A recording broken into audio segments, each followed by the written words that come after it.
Alright, before I start this video, look at the sky above here, because you can kind of see it here, but this is two other cooling towers now that are located in St. Paul, different locations, and I'm just trying to show you guys, like I said, this is all, these places are within just a few miles of each other. But I have no doubt, as I said, because St. Paul was awarded this grant through the United Nations to combat our climate change, which they somehow never even had admitted that it's real yet, but somehow they've already, the United Nations, and already given people money for it.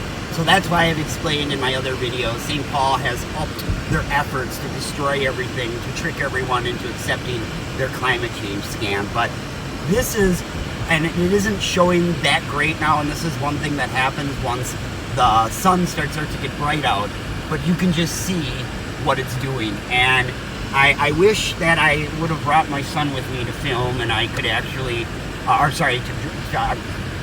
wish I could have someone else driving so I could do the filming at the same time, so I could kind of show back what it actually does here. But this is just one of the other cooling towers, and I'm going to drive over to the biggest one in St. Paul, which, as criminal as it is, comes right out of the Xcel Energy Center, where the Minnesota Wild play all their home hockey games. And if you see, and when you see, when I get to it, how much steam really comes out of this place, like I said, I mean, understand it's an ice arena, and there's like no one in it 90% of the time. Only when they play games, they don't practice there. So why would this place be pumping these huge plumes? I mean, what are they doing in there? And it's like, that's what people got to understand. There's certain companies out there that, through manufacturing and things like that, yes, indeed, they're burning things. They have smokestacks. It's cold air mixing with hot air. That's sometimes what you see.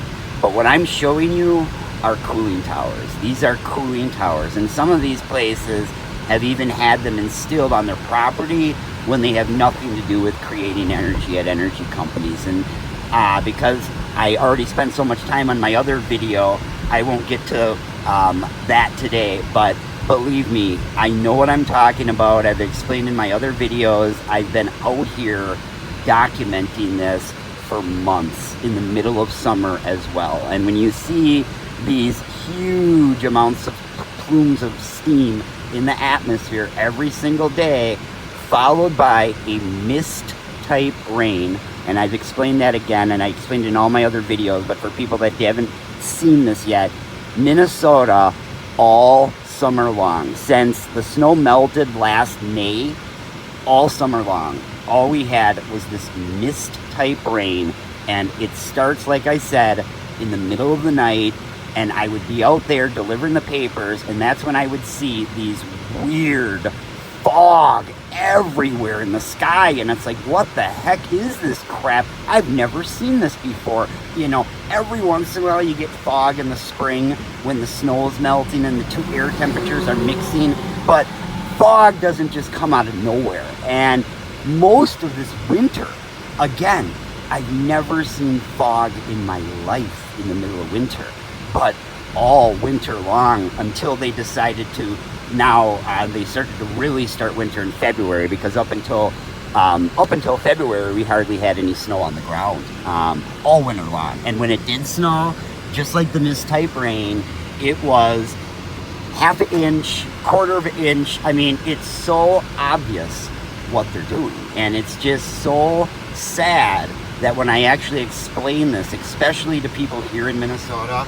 that they can't get it. And I think they do get it, but it's just that when they accept the information that I'm giving them, then obviously it turns into, whoa, what kind of a fucking evil country do I live in here? And, you know, people don't want to live like that. And like I said, sometimes even for me myself, I wish I would have never woken up, because, you know, this is just extremely intense, extremely, and I already have had so many fucked up things happen in my life, and that's why this is just something where, I mean, I sometimes feel like I'm literally going to have a nervous breakdown, because it's just it won't stop. And I keep thinking that, you know what, they're going to let up here. It's going to eventually, you know, maybe all the trees aren't all really dying. I mean, I'm in denial myself, but it's like, you can't be, because it's just, it's not going to do any good. And as depressing as it is, that I don't think anything is ever going to be done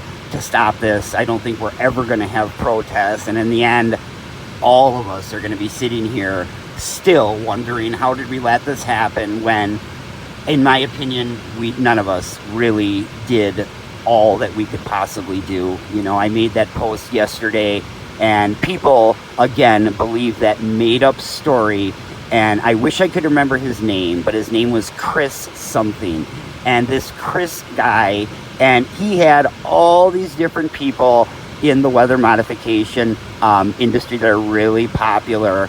I wish I could remember that Jewish girl's name that wrote a book and that a lot of people followed. She actually talks about the cooling towers, which tells me, though, she's speaking some truth. But in any case, and sorry guys, I got to change the subject here for a second, because I'm in rush hour here, and I'm trying to get ahead of all these people so I can get a good location to film the rest of the cooling towers here. And unfortunately, yeah, it's gotten too late here, so